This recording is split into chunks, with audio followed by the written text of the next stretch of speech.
I now have the honor to invite His Excellency Mr. Dennis Francis, President of the General Assembly's Session 78. Mr. President.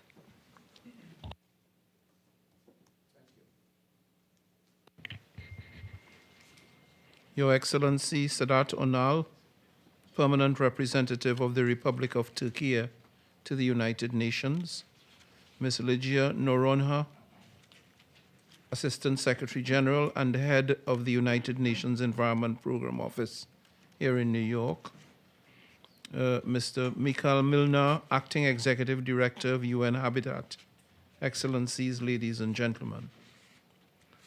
Let me begin by commending the permanent mission of the Republic of Turkey, the United Nations Environment Program, and the UN Habitat for co-organizing today's event, marking the International Day of Zero Waste. We are all deeply appreciative of your ongoing efforts to promote zero waste initiatives, contributing to the advancement of the 2030 Agenda for Sustainable Development. I think it more than appropriate to pay tribute to the distinguished First Lady of the Republic of Türkiye, Ms. Emine Erdoğan, the protagonist and initiator of the Zero Waste Project in her own country. It was the astounding success of that initiative which motivated the General Assembly to adopt a resolution tabled by the Republic of Turkey declaring 30th of March as the International Day of Zero Waste. Excellencies, the numbers and trends speak for themselves in describing the situation as nothing short of harrowing. 2.24 billion tons of municipal waste are generated annually. Around 931 million tons of food is lost or wasted each year. Up to 14 million tons of plastic waste enters aquatic ecosystems, and food lost and waste accounts for up to 10% of all greenhouse gas emissions, significantly contributing to the climate crisis. Without urgent action, it is projected that annual municipal waste generation will hit 3.8 billion tons by 2050.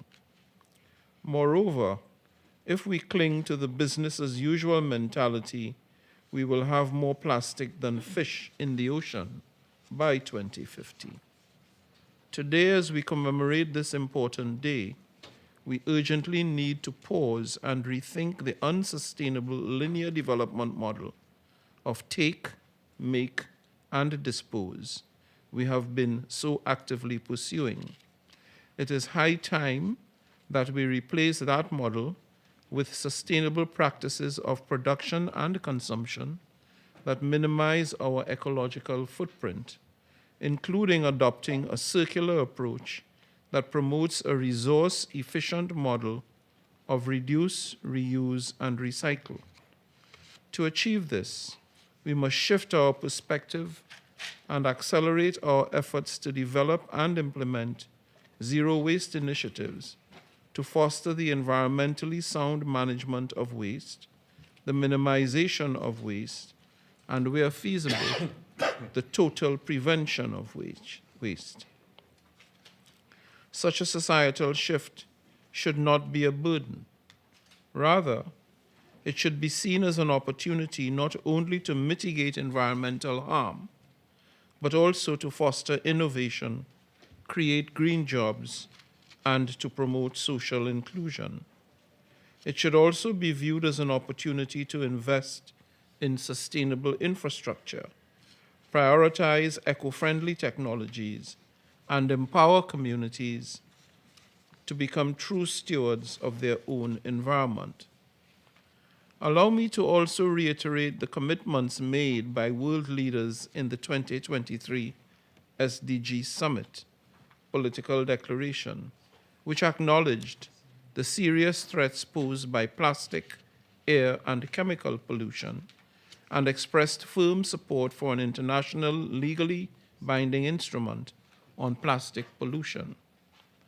I'm also deeply grateful to share this moment with a youth representative. The youth are the change makers. Their perspectives and actions are absolutely critical in our efforts to reach zero waste, and they deserve a say on such matters that have a life-changing impact on their future. Meeting our zero waste objectives and targets requires a comprehensive, multi-stakeholder approach at all levels, from grassroots initiatives to national policies, from corporate boardrooms to international fora. Our approach must also square the circle to encompass policy alignment, knowledge sharing, capacity building, resource mobilization, and technology transfer. Importantly, and in the true spirit of leaving no one behind, our commitment and indeed our transition to zero waste must be beneficial to all, especially countries in special situations.